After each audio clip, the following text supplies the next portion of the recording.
მოგესალმებით მეგობრებო, საღამომშვიდობისა, ღამემშვიდობისა, დღევანდელი, ანუ პირველი დღის მიმოხილვა მინდა გავაკეთო დღეს, მე როგორი შთაბეჭდილებით ვარ დარჩენილი და რა მოხდა დღეს. შემომიერთდით, ბავშვები დავაძინე, ცოტა ხრინვას თუ გაიგებთ, არა უშავს, დიდი ხანი ვერ შემოგიერთდებით, იმიტომ რომ ბატარეა მიჯდება და მოკლე მიმოხილვას გავაკეთებ და ხვალ სოლარ პანელებზე გვაქვს და დავტენი ისევ ჩემს მობილურს და გაგრძელდება საუბრები. გვეყოლება სტუმრები და ამ სტუმრებთან ერთად გაგრძელდება სპონტანური საუბრები და სავარაუდოდ ეს საუბრებიც დაიხვეწება.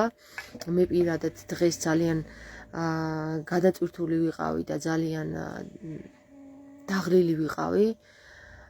ალბათ მეტყობოდა კიდევაც საუბარზე, რომ ძალიან დაღლილი ვიყავი გუშინდელი დღიდან მოყოლებული და დღეს იმედია კარგად გამოვიცინებ და ხვალ კითხვები მომწერეთ. თქვენ რა კითხვები გაინტერესებთ, რომ ჩვენ სტუმრებს დავუსვათ. მაგალითად დღეს ყავდა სხვადასხვა სახის სტუმრები.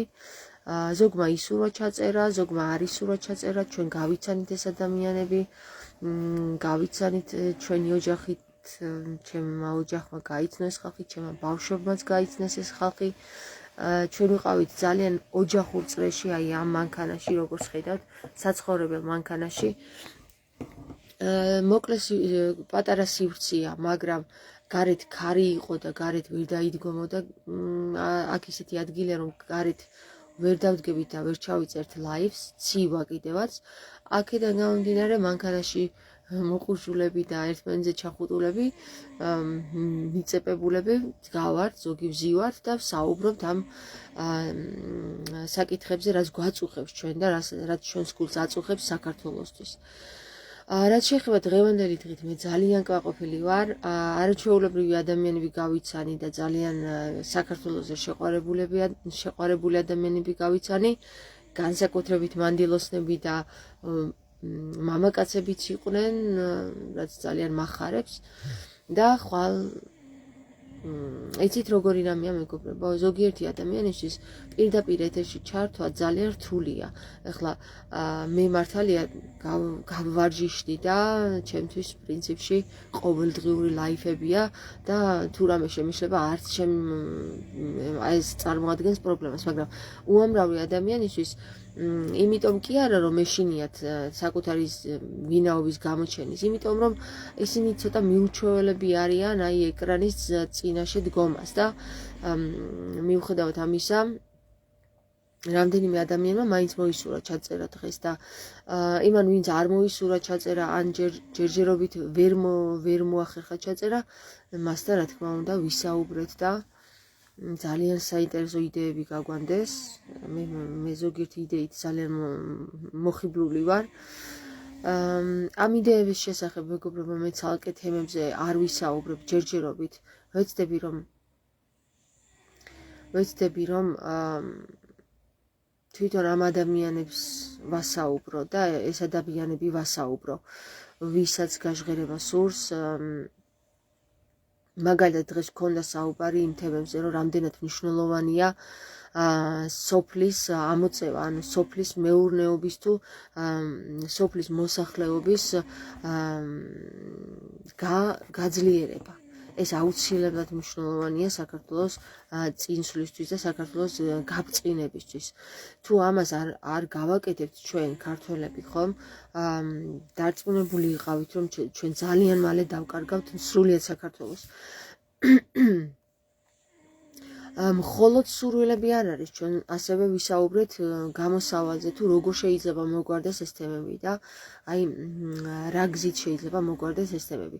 ეს საუბრები არ იქნება, რომ ჩვენ მხოლოდ ერთხელ ვისაუბრებთ, ეს ადამიანები ისევ და ისევ შემოგვიერთდებიან და ისევ გავაჟღერებთ ჩვენ ამ თემებს ჯგუფში, როგორ ჯგუფში ხო, ვინც იქნება იმ დღეს მოსული სტუმრად, იმ ჯგუფში ერთი და იგივე თემებს რამდენჯერმე გავაჟღერებთ, არა ერთხელ და არა 10 ჯერ, ალბათ 20 ჯერ გავაჟღერებთ, იმიტომ რომ ერთი თემის და გონებაში ჩაჯდომა ერთხელ მოყოლით არ კმარა მეგობრებო, რაც უფრო ხშირად ვისაუბრებთ და რაც უფრო ხშირად მოვყვებით, დაიხვეწება ეს თემა, დაიხვეწება ეს გეგმა, დაიხვეწება ეს ნაბიჯი და აუცილებლად შემდეგ ნაბიჯიც გადაიდგმება და ეს საკითხით მოგვარდება.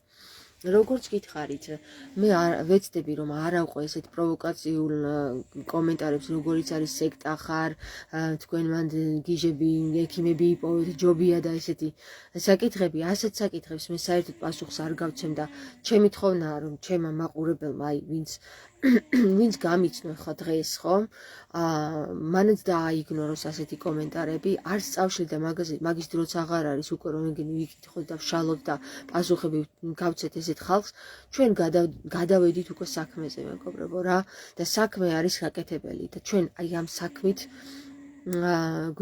გვირჩევნია რომ პოზიტიური და დადებითი მხარეები ამოვწიოთ წინ და დავინახოთ, ვიდრე ხმალი ვიქნიოთ და აი ამ ხალხს ვებრძოლოთ, ვინც ჩვენ ან სექტად ბრაცხავს, ან პრობლემა აქვს იმაზე, რომ ჩვენ მართლმადიდებლები ვართ თუ არა. თუ გაინტერესებთ მეგობრებო, ვინ ვართ, მობრძანდით აქ დღეს ძალიან კარგად და საყვარლად ვისაუბრეთ. ჩვენ ვერ გაგიმასპინძლდებით, ვერც ღვინით და ვერც არაყით, მაგრამ აუცილებლად გაგიმასპინძლდებით ამ მოკლე სივრცით, ამ პატარა სივრცით, სადაც ჩვენ ვისაუბრებთ საქართველოს გადასარჩენ და გადარჩენის გეგმებზე. გესმით ხომ? ხომ გესმით არა? მე პირადად არანაირი ამბიციები არ გამაჩნია იმისა, რომ ვინმეს თავი გადაუტრიალო. არა, ამბიციები გამაჩნია მე იმისა, რომ საქართველოს შევინარჩუნოთ ქართველებმა. მე ჩემი პირადი ამბიცია არის მხოლოდ ერთადერთი. საქართველოს შევინარჩუნოთ ქრისტიანი ხალხმა, ანუ ქრისტეში გაერთიანებულმა ხალხმა და თუ ვინმეს აინტერესებს, მე მართლმადიდებელი ვარ, ბუდისტი ვარ, კათოლიკი ვარ, ის ვარ თუ ეს ვარ, მე გეტყვი ერთ რამეს, რა მე ვარ ადამიანი, რომელსაც სწამს ქრისტესი. არ მაინტერესებს დანარჩენი ვინ რას იფიქრებს რა. ყველა ადამიანი არის ჩემთვის ადამიანი. ყველა ადამიანი არის ჩემთვის ქრისტეს შექმნილი. ყველა ადამიანი არის ქრისტეს მამის შექმნილი. ქრისტე თავის მამა და მამა ქრისტია და ასე შემდეგ. და აქედან გამომდინარე მე ძალიან გთხოვთ რა, რომ დაზოგეთ ესეთი კომენტარები, რომ ვიღაცას რაღაცა ავნოთ. თუ გაინტერესებთ მე ვინ ვარ და თუ ჩემი შველა გინდათ და ვიღაცა ექიმს მისურვებს თუ ვიღაცა იმენ მობრძანდით, თუ შველა გინდათ მიშველეთ, თუ გინდათ გამესაუბრეთ და ნახავთ რომ საშველი აქ მხოლოდ ერთადერთი რამეა საქართველოს გადარჩენაა. აქ არავინ დაზიანებული გონების არ არის და თუ კი დაზიანებული გონება ისიც გამოსწორებადია მეგობრებო და ნამდვილად დარწმუნებული იყავით იმაში რომ ნებისმიერ თქვენგანს რომელსაც სურს სიტყვა თქვას მედიის წინაშე მე არ ჩავეჭრები ამ ადამიანებს. დღეს გაჟღერდა აქ ისეთი თემებიც, რომელიც ჩემთვის მაგალითად ზოგჯერ მიუღებელიც არის. აი მაგალითად ეკლესიაში შესულ ადამიანს არ უნდა მისცე შენიშვნა. არ უნდა მისცე, გინდა შორტი ეცოს, გინდა თმები კონდეს გადაპარსული ქალს. რა ვიცი, არანაირ ეკლესიაში შედის ადამიანი, როგორც უნდა ისეთი იყოს და მთავარია ჩვენ ადამიანი დავინახოთ იმაში და არა შიშველტრაკა და არა ისა იმათ რა ქვია უთავსაბურაოდ. ეს მნიშვნელობას არ წარმოადგენს ქრისტესთვის. ქრისტესთვის წარმოადგენს მნიშვნელობას ხარ ადამიანი, დგას შენს წინ ადამიანი, დაინახე ის ადამიანი, შეხედე თვალებში, რა იგრძენი.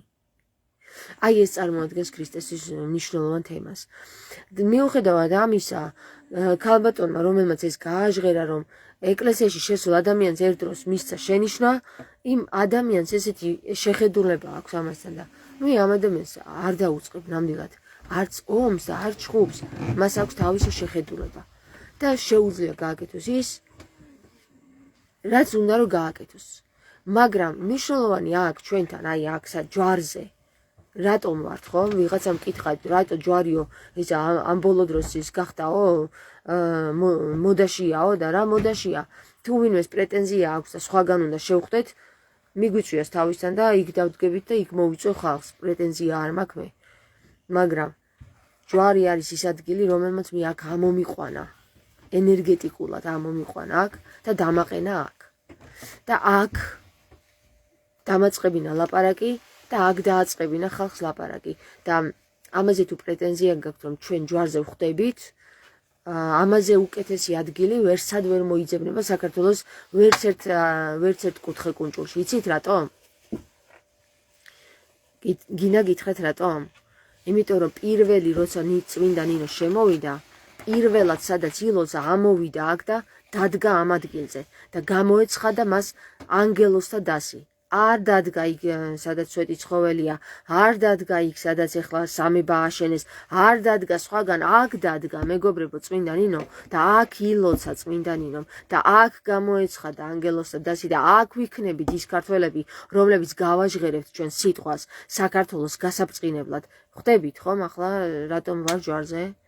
მე მგონი საკმაოდ გავეცი პასუხი და ეკა წერს ვცდილობ მალე შემოგიერთეთ ლოგიკა და გააზრება უნდა გააქტიურონ ადამიანებმა და მიხვდებიან რომ ქრისტე მასთანაა შინაგანი მდგომარეობით ფასდება ადამიანი და არა ჩაცმით. კი, ნამდვილად ეკა, მაგრამ ჩვენ ერთმანეთთან საუბრით ამ ყველაფერს გავარკვევთ, რა ვიცი, ჩავეხუტებით ერთმანეთს და დავინახავთ პირველ რიგში თვალებში ჩავხედავთ ერთმანეთს და დღეს ვიცინეთ კიდეც და საინტერესო ამბებიც მოვყევით და ბევრი რამე ვერ გავაშუქე, მაგრამ რაც გავაშუქე მობილურსაც თავისი კაპაციტეტი აქვს რა, ამდენი ენერგია არ აქვს ჩემს მობილურს რომ ყველაფერი გავაშუქო, თორე შემეძლო აქ დამეყენებინა ეს ჩართული კამერა ლაიფი და სულ ეტრიალა და ნახავდით რა ხდება, ვისაც გინდათ გადაახვევდით და გადმოახვევდით, მაგრამ ეს როგორც ხდება, ღმერთს როგორც სურს, ისე ხდება. სხვათა შორის აქ როცა ვსაუბრობდით, ის თეთრი მტრედი, რომელიც ჩვენ მედათია ვნახეთ მაღლა ჯვარზე, აქ დადიოდა. გაგვეხარდა ძალიან. ქვეყნის ძლიერება სოფლიდან უნდა დაიწყოს, დაცარიელდა და პარტახდება სოფლები, გვენატრება ახალგაზრდების ბავშვების ჟრიამული და დანახვა არა და სოფელზე უკეთესი არც ერთი ადგილი არ მგონია. ხო, ნამდვილად გეთანხმები ლალი, ამაში 100%-ით გეთანხმები. სოფელი უნდა იყოს ადგილი, სადაც ჩვენ სოფლელოს კი არ ვეტყვით ადამიანებს, არამედ ვეტყვით რა მაგარი ხარ სოფელში ცხოვრობ, როგორ მიხარი ხარ.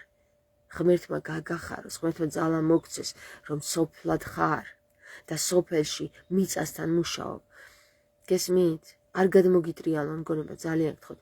სოფლელოს რო ეტყვი ადამიანს, უკვე იქ ხარ შენ იმდენად დაბალ ვიბრაციაში, რომ აი შენ ვერ წარმოგიდგენია რა არის ღვთიურობა რა. და მოდი ახლა იცით კიდევ რა გაშღერდა, ძალიან საინტერესო რაღაც გაშღერდა დღეს, რომელიც სხვათა შორის მე გავაშღერე რა საუბრებში. უკასრავად. ყველაზე პირველი თემა არის სოფლების თემის წამოწევა. მეორე თემა არის ის, რომ როდესაც ტურისტი შემოდის და აქ ბიზნესს მოიკიდებს საქართველოს ტერიტორიაზე, მას აუცილებლად უნდა ჰქონდეს, როგორც არის გადასახადი, საგადასახადო, ხო? ასე უნდა ჰქონდეს მას დაკისრებული რაღაცა პროცენტით სახელფასო ვისთვის? ქართველი მოსახლისთვის, ძირძველი ქართველი მოსახლისთვის მას უნდა ჰქონდეს საგადასახადო დაკისრებული. ანუ საგადასახადო კი არ უნდა ერქვას ამას, უნდა ერქვას სახელფასო ქართველი მოსახლისთვის. ქართველ მოსახლეს უნდა აფინანსებდეს შემოსული ბიზნესმენი, რომელიც ქართველის მიწაწყლით სარგებლობს. ყველა ის ბიზნესმენი, დიდი კომპანიები, რომლებიც საქართველოდან პროფიტს იღებენ, ანუ სარგებლობას იღებენ ოქროთი, წყლით, მიწით, ნებისმიერი იმ რესურსით, რაც საქართველოდან გადის გარეთ, აუცილებლად უნდა დაუწესდეს მას, სულ რო ქართველმა არაფერი აკეთოს, ქართველზე საგადასახადო, ქართველის სახელფასო. გესმის? თუ კი შენ ქართველის მიწით სარგებლობ, მაშინ შენ ქართველი უნდა აცხოვრო, გადაიხადო მისთვის 10% ან 2%. ეს დალაგდება კიდევ. მეთანხმებით თუ არა ამ იდეაში, ჩემი აზრით ძალიან კარგი იდეა, იმიტომ რომ გადაგჭამეს ჩვენ შემოსული არიან და არ ვიცი რა ხდება აქ უცხოელი ბიზნესმენები თუ ინვესტორები თუ ასე შემდეგ ნებისმიერი ინვესტორი იქნება ეს უცხოეთიდან საქართველოში ქართველზე ნებისმიერი საქართველოს მოქალაქის საქართველოს მიწის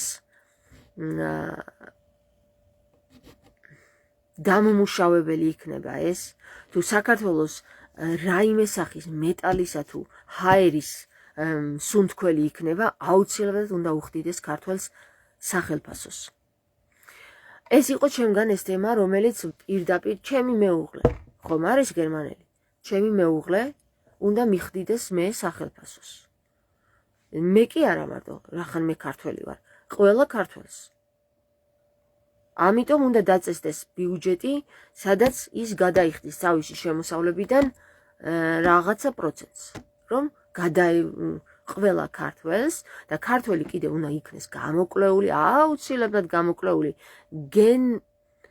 გენით ანუ თავისი ძირძველი გადამოწმებული უნდა იქნას არის ეს ძირძველი ქართველი თუ არის ეს გვარგადაკეთებული ქართველი არის ეს გვარგადაკეთებული ქართულად სომეხი არის ეს გვარგადაკეთებული ებრაელი თუ ვინ არის ეს აუცილებლად საქართველოს მიწაწყალზე ვისაც 10 თაობა ყავდა ქართველი გვარის წარმომადგენელი დედაც და მამაც ის ჩაითვლება ქართველად მეგობრებო რა ვისაც მხოლოდ მამა ყავდა ქართველი ის არ ჩაითვლება ქართველად მეგობრებო ორივე უნდა იყოს ქართველი დედაც და მამაც და ეს ერთი თავით კი არა 10 თავის იქით და ამის გამოძიება ძალიან ადვილია და ამის სამსახურები უნდა დაწესდეს და ამის გამოძიება უნდა დაიწყოს ვინ არის ქართველი და ვინ არის გადაკეთებული ქართველი რატომ ვამბობ ახლა მე ამას მეგობრებო იცით ქართველი გენი არის მნიშვნელოვანზე მნიშვნელოვანი ეს უნდა იყოს დაცული როგორც გრაალი ეს უნდა იყოს დაცული როგორც წმინდა სისხლი და ეს უნდა იყოს პატივნაცემი ყველა ერის მიერ გენოციდში ვართ და ეს რომ არ მოხდეს ყველა ერმა პატივი უნდა სცეს უშპუნგლიშ ანუ უშუალოდ ქართველ გენს და ქართველ სისხლს გენეტიკური ტესტიც ჩატარდეს კი ბატონო მაგრამ გენეტიკური ტესტი არის კიდევ ერთი დიდი პრობლემა იმიტომ რომ მათ ხელში ვუგდებთ ჩვენს გენს ვიღაცას არ ვიცი ვინ აკეთებს მაგ გენეტიკურ ტესტებს და ეს არის საშიში ისინი აგროვებენ ამ ინფორმაციებს და მე არ ვიცი რას უშვებიან ამ ინფორმაციებს იმიტომ მე არ ვარ მაგის მომხრე რომ გენეტიკური ტესტი ჩატარდეს თუ ჩვენ შევქმნით საქართველოშივე ამ გენეტიკური ტესტის ჩატარების ჯგუფს კი ბატონო მაგრამ სადღაც ამერიკაში გაგზავნებული ჩვენი გენის ტესტი არ შეიძლება მე მაგის მომხრე არ ვარ მაგრამ საქართველოსაც ყავს საკუთარი საკმაოდ საუკეთესო და კარგი მეცნიერები და შეუძლიათ რომ ეს გამოკვლევები საქართველოში დაწარმოონ ლაბორატორიების შექმნას შეიძლება და ყველაფერი ეგ ერთი თემა რაზეც ვისაუბრეთ მეორე თემა იყო ის რომ როდესაც ჩვენ გვაქვს სასჯელ აღსრულებითი პროცესები ხო კანონით ისჯება რაღაც ხო როდესაც კანონით დაისჯება პიროვნება აუცილებლად უნდა დაწესდეს ჩვენ ისეთი პატარა გენი ვართ რომ აქაც უნდა მივაშველოთ ჩვენ აუცილებლად უნდა დაწესდეს სასჯელ აღსრულებითი ორგანიზაციებში ისეთი ორგანიზაციები სადაც სასჯელ მისჯილს ექნება იმის საშუალება რომ თავისი შრომით გამოისყიდოს თავისი სასჯელი პირველ რიგში ის კი არ ამოლპეს ციხეში და იქ სადღაცა დ-ვიტამინ ნაკლებობაში არამედ მას შეეძლოს მუშაობა მიწასთან მუშაობა ფაბრიკაში მუშაობა აუცილებლად უნდა დაწესდეს ესეთი ორგანიზაციები სადაც სასჯელ მისჯილი შექმნის და შეეძლება მას თავისი სურვილით რა თქმა უნდა გამოისყიდოს თავისი დანაშაული და 10 წელი რომ უნდა მჯდარიყო ციხეში შეუძლია შრომით გაანახევროს მისი სასჯელი. შრომა აკეთილშობილებს ადამიანს და ის ადამიანი ტრამვირებული კი არ გამოვა ციხიდან, არამედ გამოვა განკურნებული, შრომას მიჩვეული და ბედნიერი ადამიანი. გესმით? ჩვენ უნდა ვიმუშაოთ ფსიქოლოგიურად იმ ადამიანებზე, ვინც დანაშაულს ჩადის. დანაშაულის ჩადენა არ გამომდინარეობს შენი სურვილიდან, ეს არის შენი რაღაცა, სადღაცა პრობლემა, ხო? ამ პრობლემას ჩვენ უნდა მოუაროთ. ისე კი არა, რომ მარტო საკანში ვამყოფოთ და იქ ამოვალპოთ. ჩვენ ამ პრობლემას უნდა მოუაროთ, რა თქმა უნდა, ისევ ერთმანეთის დახმარებით, ხო? ფსიქოლოგიური ჩარევით, შრომით. და დავამთავრებ და მე წავიკითხებ კომენტარებს და აუცილებლად საქართველოში იმდენი საქმეა საკეთებელი პატიმრებს, რომლებიც არაფერს არ აკეთებენ 24 საათი ნატრობენ სინათლის შუქს, რომ დაასაქმებ, ხო? ეს საქმე გაკეთდება. შენ თუ არ ყავს ძალა, რომელიც ამას გააკეთებს და შენ თუ არ გაქვს რესურსები, რომ გადაუხადო ადამიანებს, მაშინ დაასაქმე ის ადამიანები, ვინც 24 საათი არ იცის რა ქნას და ზის საკანში, ხო? ერთი წუთით წავიკითხავ ახლა მე კომენტარს, რას უზამენ და გამოიყვანენ გენ მოდიფიცირებულ ჰიბრიდებს და დააპროგრამებენ და გამოუშვებენ როგორც უცხოპლანეტელიაო. ვერ გავიგე, ვერ წერეთელი მარი, ეს რასთან დაკავშირებით დაწერა, ეს ვერ გავიგე ეს კომენტარი.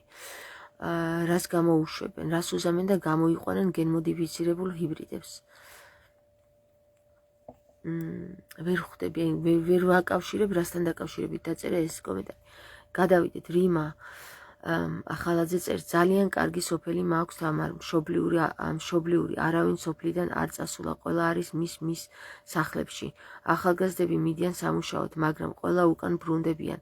ერთი მკაველი მიწის ნაკვეთი ან ოჯახი არ გაყიდულა. თვალები მიშვრება. საწავიდა, არ გაყიდულა. ბახმაროს მთის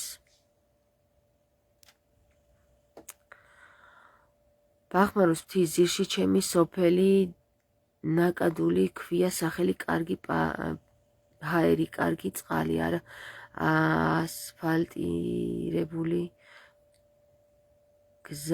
გაზი შემოყვანილი არის მთის სოფელი. ჩოხატაურის მუნიციპალიტეტს მეც მინდოდა ეზოს ყიდვა, მაგრამ არავინ არაფერს ყიდის და ეს მიხარია ძალიან. ზაფხულში სავსეა ქალაქებით, ნათესავებით და მეგობრებით. ქალაქელებით, ნათესავებით და მეგობრებით. ძალიან კარგი რიმა, ძალიან მიხარია, რომ ეგრეა. ხო, ქართულ გენს მარი წერითელი მარი წერს, ქართულ გენს ჰიბრიდები კი უნდა გამოვაყვანინოთ. ჩვენვე უნდა დავიცვათ ჩვენი გენი, როგორც ფუსტები იცავდნენ იმ განს, რომელ განსაც საუკუნეების მანძილზე ქართველის გადასცემდა. აქედან გამომდინარე, ჩვენ თუ ფუსტები დაგვიხოცეს, ჩვენ თვითონ უნდა გავხდეთ ფუსტები, ფუსტი მეომრები. ფუსტი მეომრები რას ნიშნავს, იცით? საკუთრის დამცველი, საკუთარი ფასეულობების დამცველი.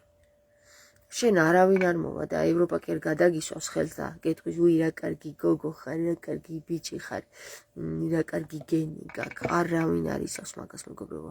შენ უნდა ქნა ეს, შენ უნდა დაიცვა შენი. მე არაერთხელ გავაჟღერე ეს აზრი და იდეა და ეხლაც ვიტყვი და ეხლაც დარწმუნებული ვარ, ნახე რამდენი ადამიანი მოდის უკვე და ამ ერთ აზრზე ვართ, რომ ჩვენ უნდა დავიცვათ ჩვენი. არავინ არ გვიცავს, არავინ არ მოვიდა, გავიდა, რამდენი წელი გავიდა მას მერე რაც მეფე აღარ გვყავს, არც მეფე მოვიდა, არც პატრიარქმა დაგვიცვა, ყველამ დედა გვიტირა, ყველა ფერმა დედა გვიტირა და ვიდრე ჩვენ ჯერ კიდევ ვართ, ჩვენვე დავიცავთ ჩვენ თავებს. გესმით? ხო, ეგ არის მეტი არაფერი. მეგობრებო, ეხლა მე იძულებული ვარ რომ უნდა გავთიშო, თორე ბატარეას ვუფრთხილდები და გელოდებით, ჯვარზე გელოდებით, ჩვენ აქ ვართ, აი მთელი ოჯახით აქ გვძინავს, აი აქ ვართ ეხლაც, ნახეთ, იმაში რა ქვია,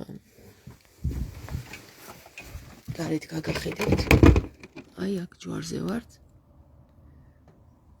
ნუ დარწმუნდეთ, რომ მართლა აქ ვართ, რა ვიცი, ზოგს არ ჯერა ხოლმე, და ხვალ აქ ვიქნებით და ზეგაც აქ ვიქნებით ალბათ და იჩქარეთ და მოდით და ვისაუბროთ.